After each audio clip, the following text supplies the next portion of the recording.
Assalamualaikum warahmatullahi wabarakatuh. Halo teman-teman semua, perkenalkan nama aku Fitri, aku 92 dari Prodi D4 Teknologi Laboratorium Medis. Hari ini kita akan membahas topik tentang kolesterol di kalangan mahasiswa dan keluarga kita. Sebelum itu, hari ini aku nggak sendiri guys, aku sama teman-teman aku. Teman-teman bisa perkenalkan diri? Aku Nanang Septianingsih dari NIM 109.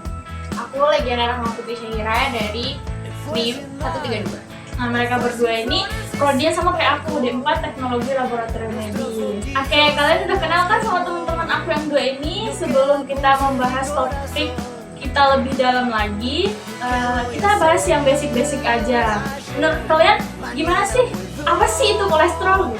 Kolesterol itu adalah zat lemah atau lipid yang ada di dalam tubuh kita. Jadi tubuh kita itu memerlukan kolesterol untuk membentuk hormon, vitamin D, dan membran sel. Kadar kolesterol yang terlalu berlebihan di dalam tubuh juga itu nggak baik, seperti adanya lemak jahat atau LDL. Itu bisa menyebabkan penyumbatan di pembuluh darah, stroke, hingga serangan jantung.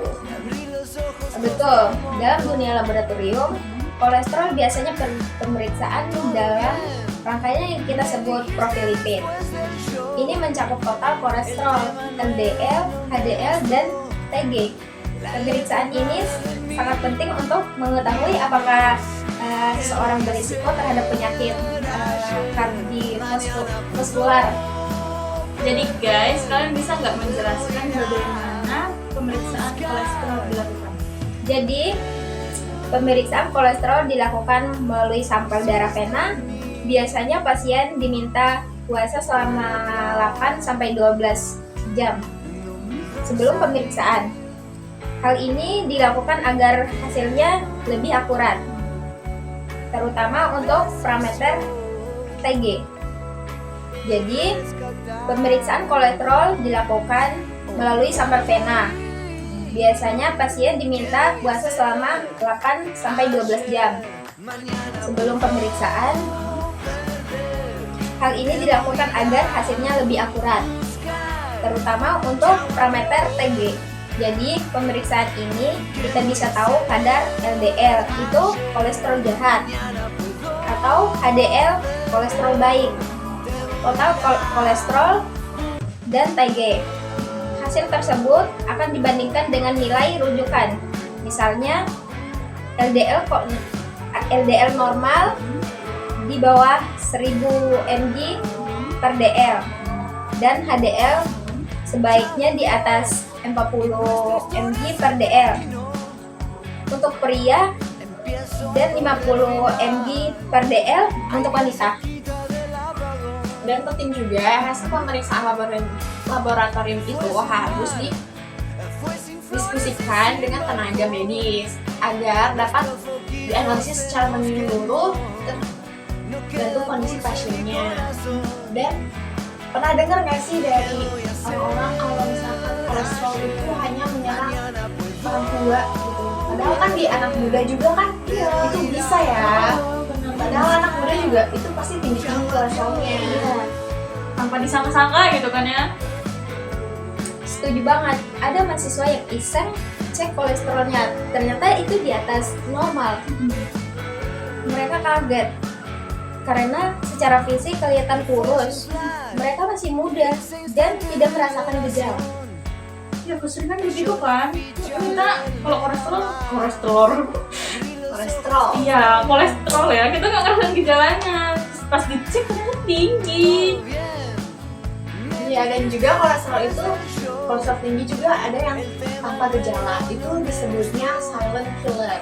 Faktornya itu karena gadang, stres, mahasiswa banget itu. jarang tidur, nggak atur pola makan. Berarti itu dominan terjadi, gejala-gejala seperti itu dominan terjadi ke mahasiswa ya? Bisa jadi kan? Iya. Jadi, kolesterol tinggi dibiarkan saja itu bisa menyebabkan plak di arteri yang disebut aterosklerosis dan juga penyumbatan di pembuluh darah dan jantung juga stroke.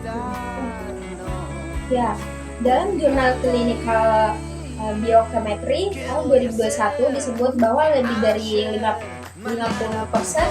kasus penyakit jantung koroner dengan tingginya kadar LDL.